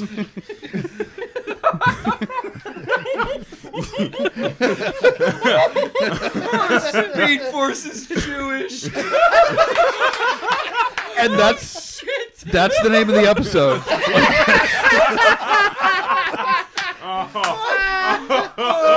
No, all I can picture is a Speedforce like making gefilte fish and shit. Get over here. I want to talk to you. We're totally going to take you into the Speedforce, Barry. Go into the Speed Force heaven, Bailey. The speed does not force after sundown on Saturdays. That shit ain't kosher, Bailey. Oh, shit. Oh, all right. So, Speed Force Nora Allen. Yeah. All right. Okay. Fuck. Barry isn't going to hell, children. But like all runners must eventually, he's reached his finish line. His race is over. Oh, we're definitely off the rails at this point. Okay. I can't even remember what voice I was doing. What voice was I even doing? From Archie's wife. Fuck. Edith. Oh, yeah. Oh, God, Archie. You can't take him with you. She's not taking me anywhere. I have to go. Why? Terrible. Why you being prude?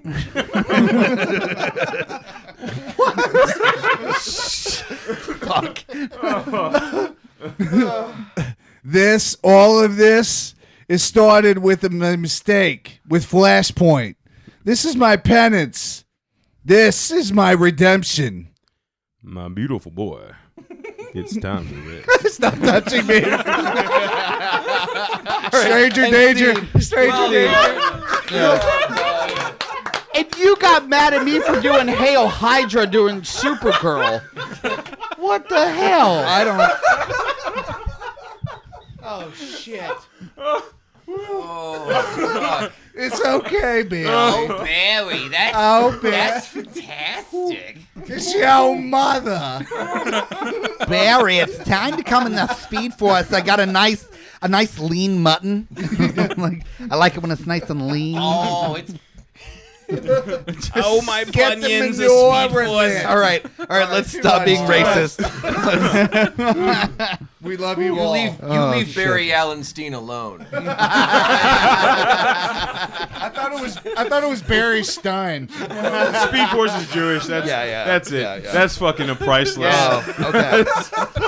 Oh, and you have to Photoshop a Star David for the cover picture. Definitely not doing that at all. not doing that. No. Like right on the chest. Yeah, no. Instead of the lightning Oh my like God. the speed lightning Jewish.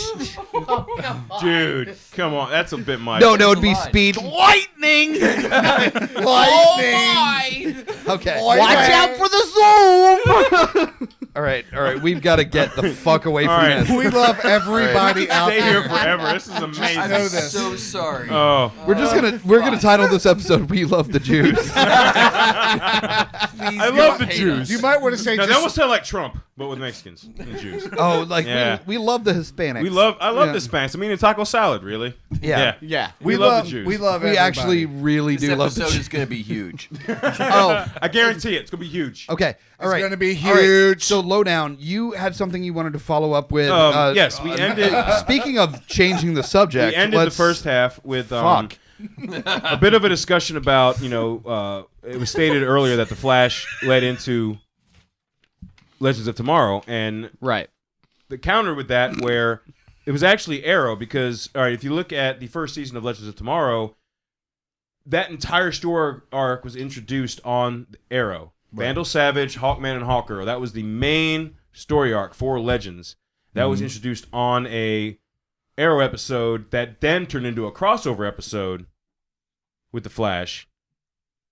Go ahead, Well, Scott. I was going to say a lot of that also, the reason why Flash is so, why people look at it as Flash is that as well, is because really Hawkgirl is what brought in that whole Vandal Savage story arc, and she started on Flash. Even though the story arc itself was Arrow, it started on Flash and moved over to Arrow, but they're the ones that had the main plot point to it.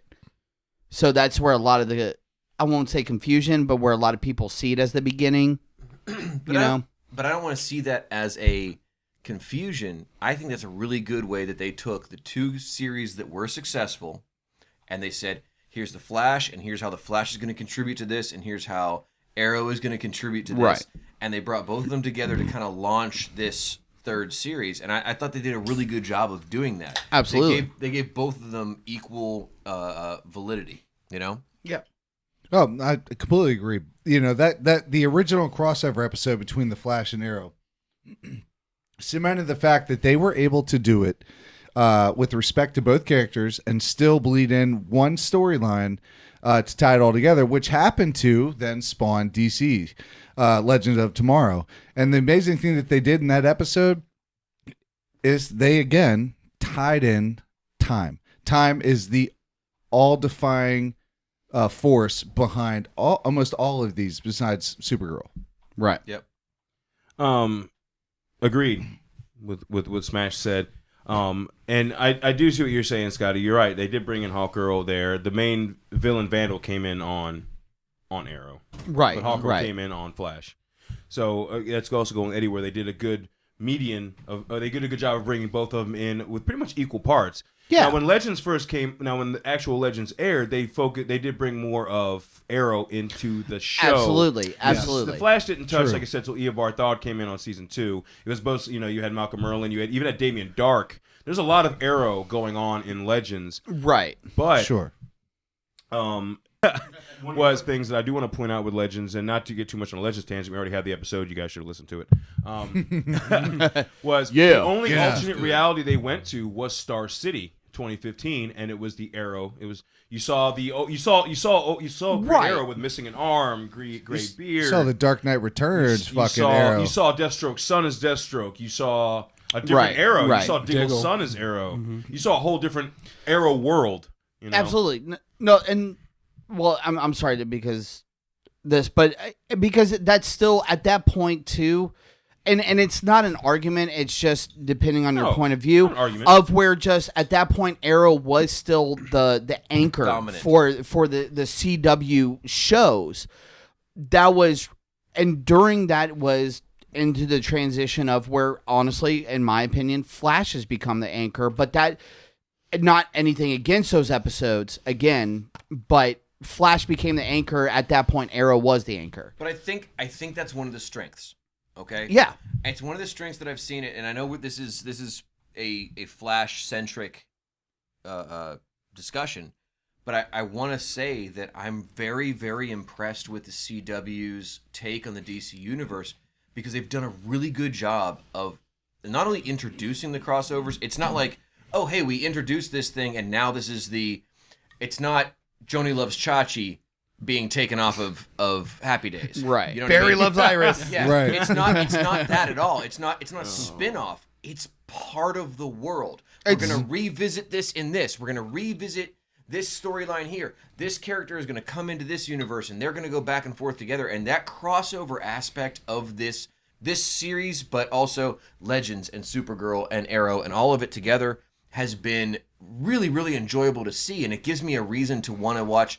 Hey, you know what? I might not be really terribly into Legends of Tomorrow, but I really like The Flash, so I'm going to watch this other show because of the times where it ties in with the show that I really care about. They've done a great job with that. Yeah. And to back what Scotty and Edwierd said, you're right. Now, Flash has become, I think, the focal point of the CW DC universe, especially, and it showed the most in the recent seasons because Flashpoint affected everything. Diggle has a daughter now, has a son, not a daughter. Like, he had a daughter named Sarah before Flashpoint. Like, there are changes in everyone's life outside of the Flash series because of the Flash. Yeah. It crossed over except for Supergirl. It crossed, because different universe. Different world. But as far as between those two main shows, which was Arrow and Flash, you're seeing how the Flash has directly affected and changed the lives of everybody.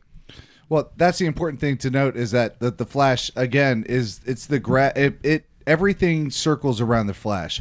As much as Arrow started the popularity of DC shows, almost as much as Gotham had, but obviously it started before. Is that they tied it all together around the Flash because the Flash gave it that Guardians of the Galaxy. It gave it that we can then stretch out into the most unimaginable shit.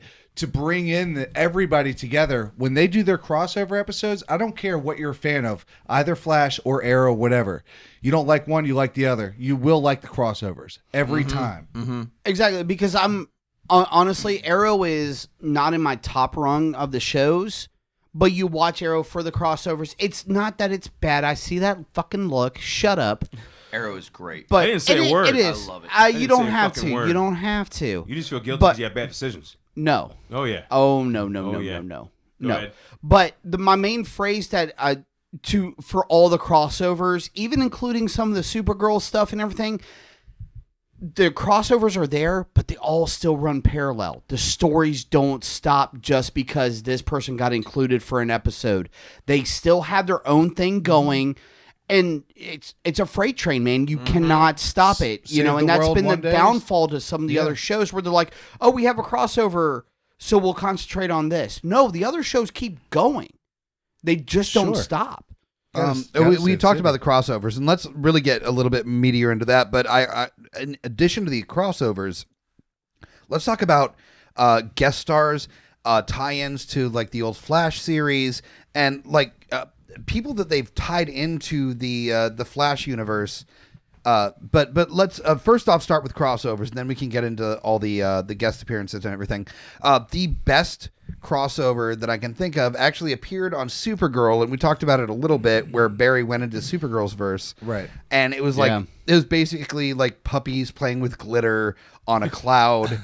well, there was like the Bee Gees playing or something. It was the most it totally ridiculous. Was, just It was, haha, I'm a superhero, you're a superhero, let's play. but the counter was when Supergirl went into the Arrowverse, really for the first time. That was when Supergirl actually became a CW show and came in, and they were fighting the aliens. And it was definitely darker than Barry showing up on Supergirl. You know what's kind of funny about that is even she got a little discrimination when she got there, because she got there and everybody was like, "Oh fuck, like we are nothing." Even Barry was like, "She's as fast as I am." Like she is the she's the ringer. And although you don't need her to tie into any of the other storylines because it's in a separate universe. Yeah. So you don't need, all you do. Super smart. Right. All they need to do is cherry pick whenever the fuck they need her. Yep. Yeah. So, and this is what I wanted to talk about tonight, because this is one of my favorite things about the Flash, like hands down. In the old Flash series, as cheesy as it was and as bad as it was at the time, it was super terrible. It was awful. Yeah. But as a young kid at the time that this came out, I was. It was like 96 or 90, 94, 96. No, it was earlier than that. It was earlier than that. Yeah. Was it earlier? 90, 90 or I was in 91. middle school. 80s Flash was... No, but I mean like the 90s, the early 90s, 90s okay. Flash, Yeah. okay, where we've got Jay, or we've got his. They brought him in. They brought him back. in. Yeah, Okay. the original Flash is now Flash's dad. Exactly. The and idea that the they've other done Flash. that they, and here's the thing, they didn't have to do that. There was no There were reason for four them to people have that to do liked that. Okay, Four people. and I'm probably one of them. Okay? Yeah. I loved was that cool. show, and I thought it was really, really great. And not only have they brought him back and said, okay, you get to play his dad, and you get to be a speedster, and you get to do this, and then on top of that, they brought back Mark Hamill, The trickster, as baby. the Trickster. fucking trickster. And Doing it- the Joker's voice. Yep. It's so great. And like the idea that you've got that character who said, "Oh yeah, I enjoyed doing that so much 20 fucking years ago, 20 some years ago, that I'm going to come back and replay this character, that I'm going to set off the next trickster in your series and continually to come back." Find me a bigger actor right now. The dude's in Star Wars. Find me somebody who's doing Star Wars that wants to do an EW show. It is pronounced the Star Wars. The Star Wars. The Star Wars. The Star Wars. L actually. Star Wars. The Star Wars. Yeah. But find me somebody who wants to come back and do an EW. That's love. That's really, They're constantly really awesome. crossing over into our past. Yeah. True. I see now. You see, you got me off because the '90s one, dude. My wife and I specifically went out to buy that just so we could randomly watch it, dude. I watched it when it was on. Yeah. Oh, dude, it was so great. But again, this goes back to kind of almost an overall of how CW has been with their writing. Because when Barry went into the other universe with Supergirl, instead of Superman, who was racing? They did the whole big race of who's faster, everything. The nods to the original old school material shit has been phenomenal across the board in all these shows. Agreed. And Flash, again, has touched on all of it with, again, the actor to play Jay Garrick, who played in the 90s and has done all this. Granted, he was Dawson's dad, but, shit. That's Fuck my. you. I know.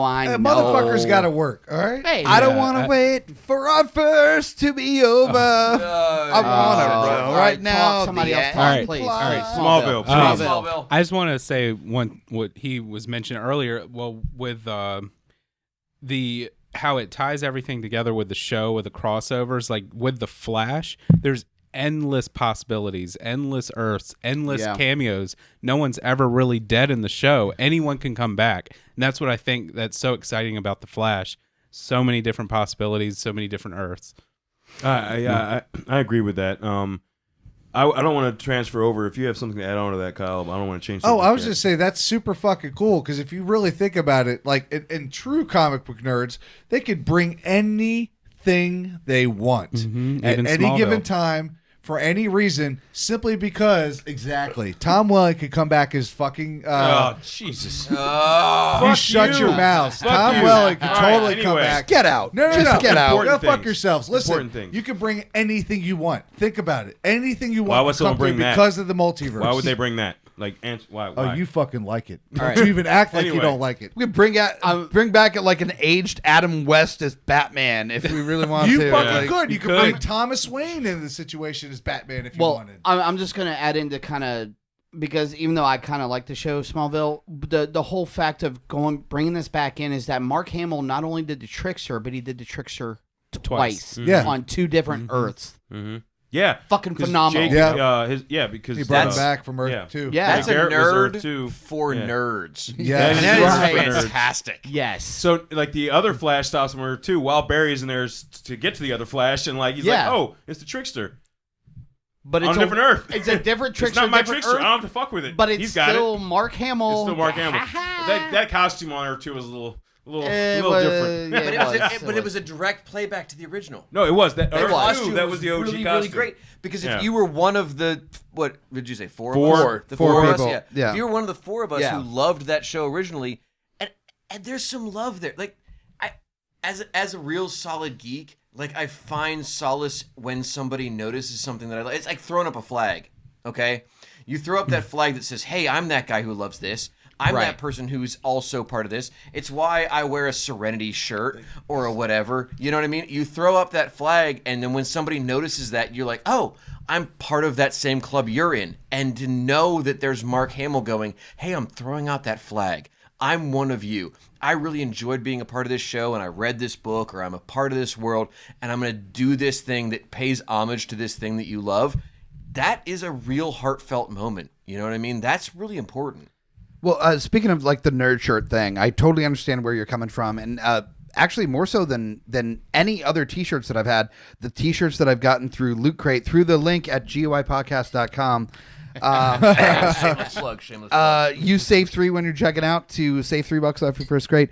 But those shirts, when I'm checking out at CVS or like I'm at the zoo, or it doesn't matter, but somebody comes up and goes, I have this standing at the methadone clinic. At the methadone clinic.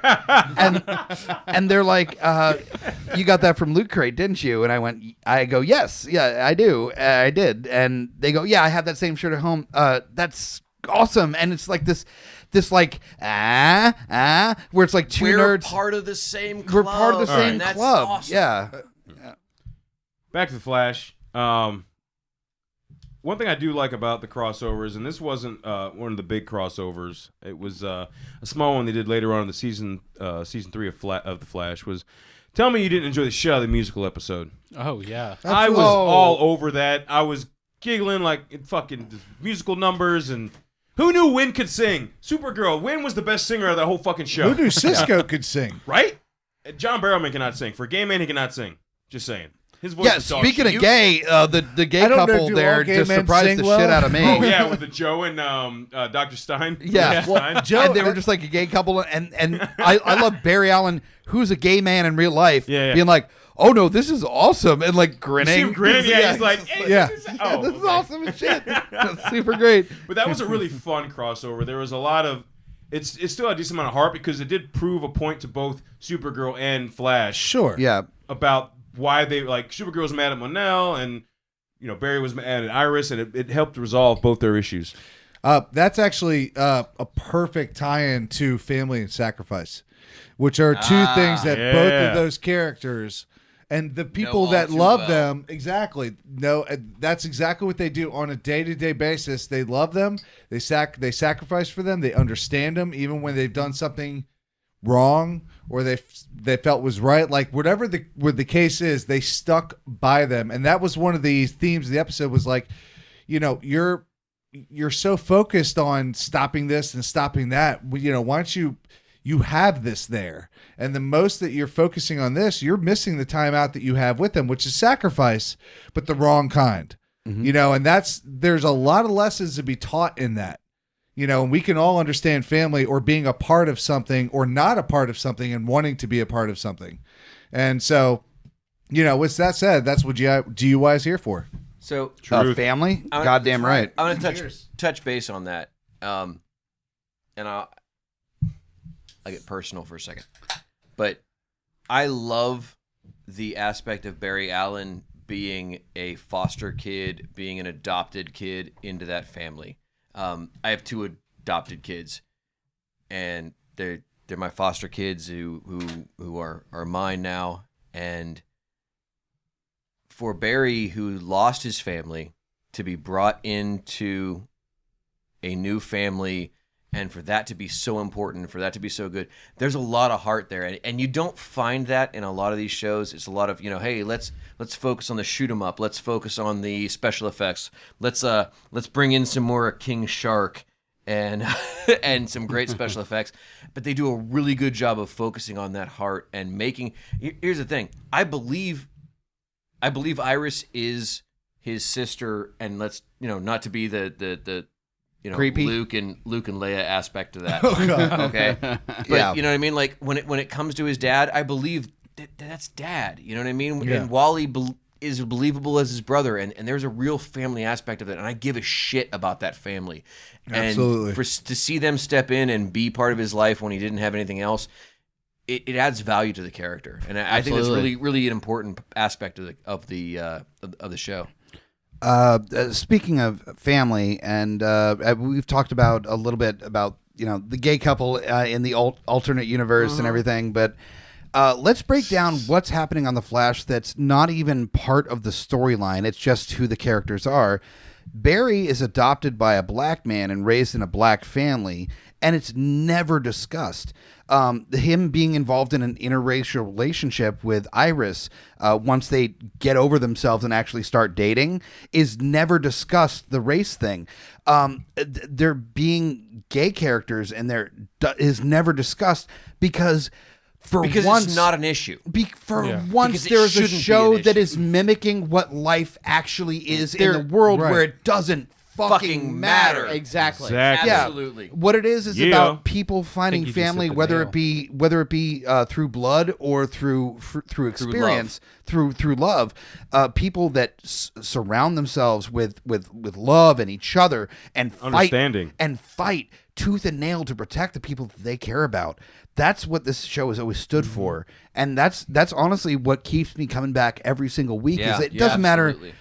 Gay, straight, black, white, whatever nationality or sexuality or a male or female, metahuman, not metahuman, metahuman. Like that's a thing in this universe. You got to throw that in. It doesn't matter. Like there are people of every possible they're working on it, but it doesn't matter how you're bent. You're part of this family. Exactly, and that is because really awesome. honestly, what it comes down to is, are you a good person? And that's really what it comes down to. And depending on the earth you're on, you might or might not be. But which all boils down to, as cheesy as it is, it's you could say it's love. They have love between each other, as family or as friends or as lovers or whatever the case might be. And a perfect example is HR. He came out. He was brought there by a request, basically.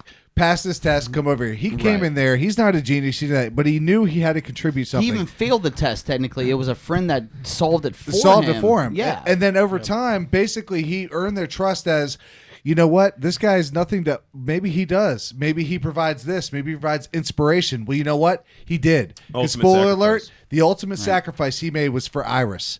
And that pulls into what all of us are talking about. Is not just for the team, though, but yes, he did for the team. He did for family. He gave up fucking Tracy. Because he finally had a family. Yeah. Not just Tracy. Yeah. He had a family. Yeah. And he was willing to die for that. And essentially, and I hadn't heard it said yet, but essentially, family does not come down to blood.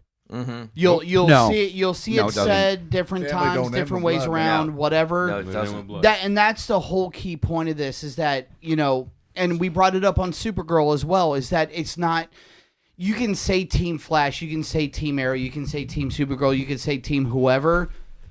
All these groups they're a family, to a core one way or another. Like, people may slip, people make mistakes. That doesn't matter. You're going to get pissed, and then you're going to lend a hand, and you're going to bring that person up, and you're going to vanquish whoever you need to. They do it. Here's the thing, flat out. Let's talk about is family blood, because then Speedy is really her dad, that's blood, and that's her dad. But that doesn't mean that that's who is her family. Right, exactly. You know what I mean? Exactly. So, like blood does not define Yeah. who is in your family. Exactly. You know, exactly. But no, I want to go back real quick and talk about my favorite actor on this show. And Smash, you were touching on it earlier, and I want to step in on it.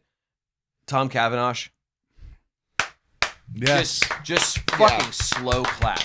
And he was that guy for him to step in. Yeah, Lowdown touched on it. Definitely. We touched on it earlier, but we were just talking like for him to come in and play. Hey, I'm Wells, and then I'm HR, and then I'm this, and you see him over and over again. The fact that they multiple characters, they tested for other Wells and other verses. They weren't even looking for other people. They were looking for another Wells. Yeah. So they were like, no, fuck us. There might have been somebody like stupid more smart than Wells, and they're like, no, fuck that. We'll get with the one step down, but Wells. Yeah, like let's. Yeah. He has done such a good job as an actor, and I think that there's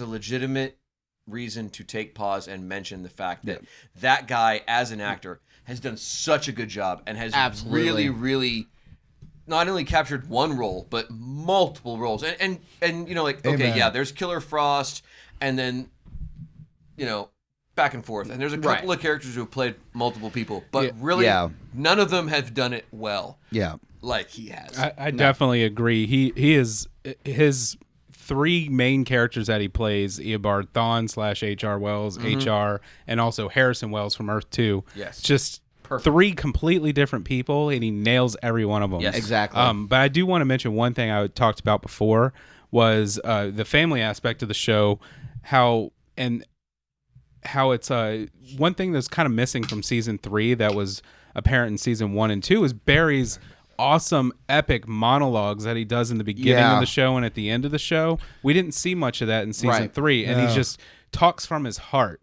And that speech that he gives when he talks about losing Iris or losing his mother or whatever, or that I'm not the fastest man alive. That's taken up by like Zoom or something. I was going to tie on to sad to lose that. Not only did that actor play an amazing character in season 3 as HR, but he bounced back and forth this season. Yes. Between Harrison Wells from and talked to himself. Exactly. Yes. Like that dude, that's fucking awesome. That was some multiplicity shit he going went back on. in time. And can we touch on the end of this season? I know we already said it was The ultimate sacrifice. All right, Smash, go ahead. said. Yeah, The ultimate good, fucking good. sacrifice. It's the ultimate sacrifice. So good. Which, but you know, I think I assume we're probably running out of time soon. Close. We've got about 10 minutes. I really want to talk about the season finale of this season because let's do that. There's two things. One of the things that gave me a fucking hard on, to be honest with you, is Iris's ass. We've already discussed that. that. That always gives me a hard Sorry. on. It was his ability. It was. There was a scene right at the end in the last episode where Savitar is going basically like, you failed, and he's walking away. And I wish he had done this early in the season, but there'd be no season. He phases into the fucking suit and phases Evil Barry out of the suit. Now, I'm going to tell you right now. And then it turns red. It was like fucking... It was like bukkake in my room. Like, it was just everywhere. Damn. Right. Like, I just seen my boy come out. My 12-year-old was like, Papa, I know. Look, he turned red. I know. And the red, he Just goes, start with that next time. I get it. And just like every great hero, just like in that world, Superman or whatever, he decided, I'm not going to kill you. Yeah. I'm just not going to do it. This season's finale was Iris said, "Fuck it." Iris said, "Fuck it, I'm going to kill your ass." And has anybody seen the behind the scenes aspect? They did a behind the scenes little featurette about what happened, and they interviewed her, and she was saying how she felt so much empowered by the fact that here's all these release and get this. I mean, as an actress, the girl who's playing Iris, she's surrounded by, you know, Caitlin, who's got powers, and Cisco got powers, and Barry's got powers, and this guy's got powers, and her brother's got powers, and everybody has powers. And when it came down to the end of the day, she got to be the one who saved the man that she loved. And I think it's really, really cool that they did that they gave her. That's actually really. Gave her that I moment. never thought about it like that. She was like, I got to be the one that killed the supervillain, and That's really great. But also the That dynamic, that. it's also Barry. Yeah. That's- I feel So there's other Yeah. layer She there. killed Yeah, Barry. absolutely. Although, killed a duplicate although of Barry. she did it with a gun, which is the funniest thing because in my mind I'm thinking like, man, NRA's gonna fucking come out to this thing quick. Like, see that shit? See that? All these powers, bam, bullet brought him down. No, but really, yeah, bring guns into love- Batman, see what happens. Right? I mean, like, But she stepped up. She stepped up and really and. No, she I did. see what She you're totally saying, and I did. get that, but I mean, I think she I was- really brought him down, and I thought it was really great. Right. It's a very empowering moment. And it really made me very happy to see that. No, and you're even she right. said it, like, you spent all this time trying to save me, and it turns out that I get to be Right. the one that saves you, and I thought that was great. Yeah, so that was she- very she- powerful. beautiful. just like a fucking like girlfriend, Just like just threw it being in like, his face. she's just like, yeah, I totally saved your ass, and he's just like, but to be fair, she did. So he's like, no, I totally know. She Like, got to you be get a this Lois one. Lane, if you will. And if you think about it, the only one that really could save him was her because she's dead in Savitar's universe. So everything Barry does up until that point, Savitar remembers. So everything he tries to change, Savitar remembers. But who totally lost their shit when she was HR a died? she had to be the one to kill Oh him. God. No, that I agree with that to a point. I will say that ended the moment that Iris didn't die. Yep. So the moment she didn't die, he didn't remember anything because it actually never happened.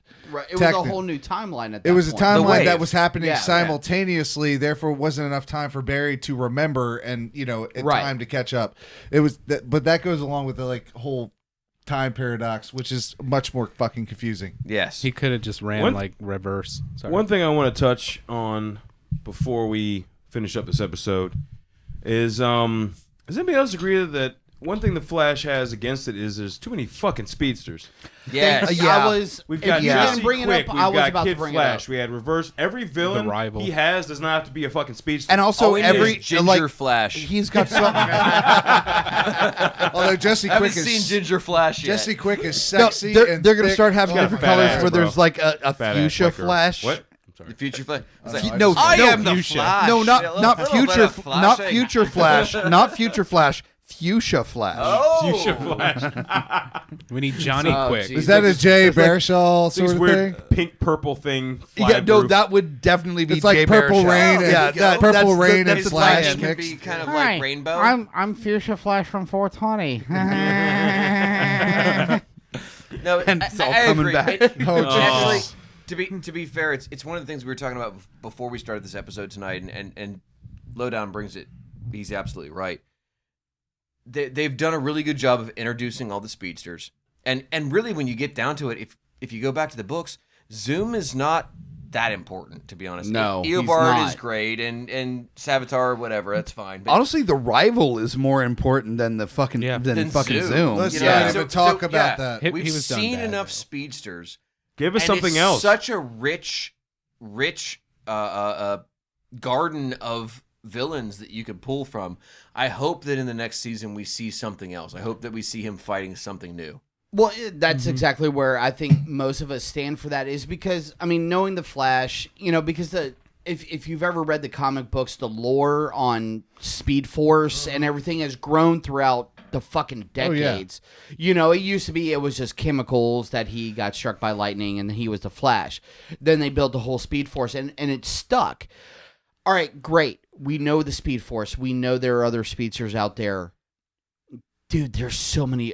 Dude, bring in a full rogues gallery on the fucking Flash at this point. I mean, bring in Legion of Doom. They were used on Legends of Tomorrow. Yes. Yeah, Yeah. fucking, Back. fucking I'm bring in. in another Arrow. variation. Yeah. Yeah, Use an bring in Arrow. another variation of Legion of Doom, man. I mean, there's so much potential, and you just can't leave it to speedsters to be the I'm gonna build you up and break you back down again every Yeah. time. It Yeah. gets old at this point. Exactly. Arrow know, has three done a better seasons- job with villains.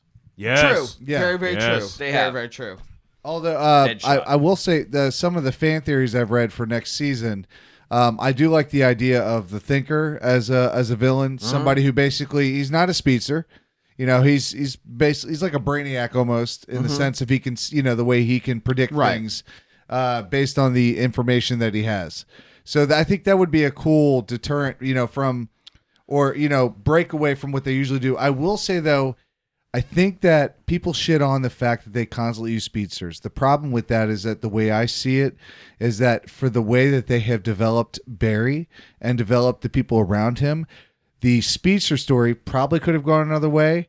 Was really well done. Zoom was really well done. The fact that Zoom turned into Black Flash, which became Eobard Thawne's fucking villain.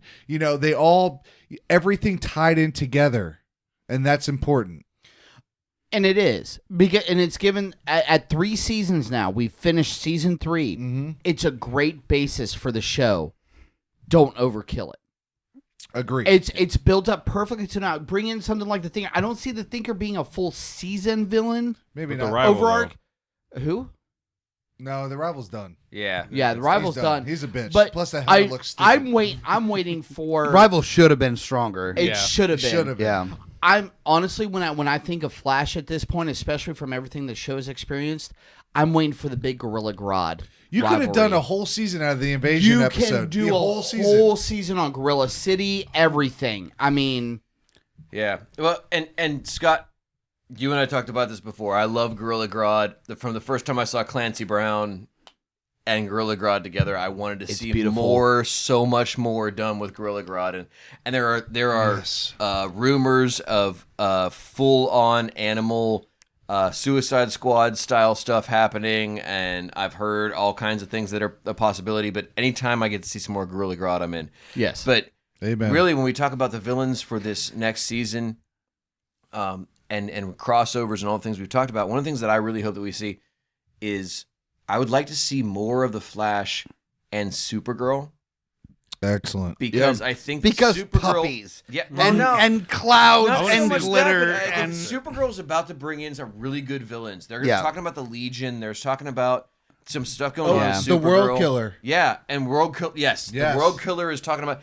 And wouldn't it be great to see those two fighting a similar villain and that sort of thing? There's going to be a lot more. And Superman. I think there's some possibility of that sort of thing happening, and I love the tie-ins. I love the way they're doing it, but I would really like to see some valid super villains come in this next season. I have no doubt that they're going to have a lot more tie-ins with Supergirl going into the next series. The reason why there were so few was because Supergirl was in the transition going into CW, but now that she's fully there next season, no doubt you're going to see there should be Arrow an onslaught and of all sorts of shit. Supergirl and the they're bringing them full-on- all over to the they're Supergirl doing universe. all of that, and I'm so fucking stoked that I might start actually picking up Arrow again. Oh, fuck you. You should never drop it. It's worth it. It's worth it. It's great. This Fuck last you. season, What is I'm a saying reason is to pick that it up.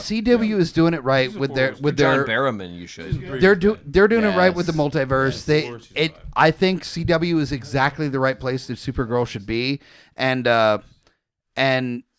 I cannot wait for the next season to see what they do with Flash going into the Speed Force. Yes. Yeah. And how they pull him back out. In 'cause heaven. You can't have a Flash show without the Flash. So, Although I will say, and I'm sorry, I'm interrupting you, but you and I talked about this, and all of the writers of Flash who are obviously listening to this. oh, obviously.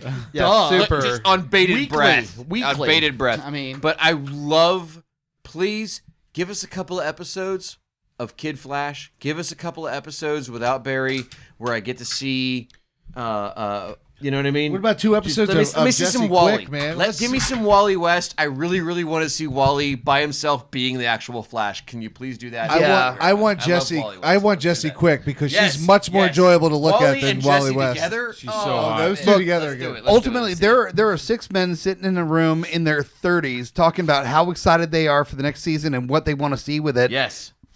For a show that was meant for teenagers. Weather Wizard. I got a hard on. So you, fuck you, really?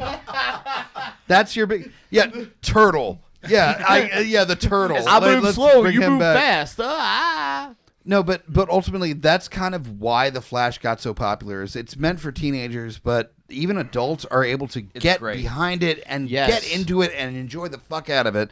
And All up its that's ass. why it is so worthy of a multiverse episode for Geeks Under the Influence, which unfortunately we are done with this episode. Thank you guys so much for listening.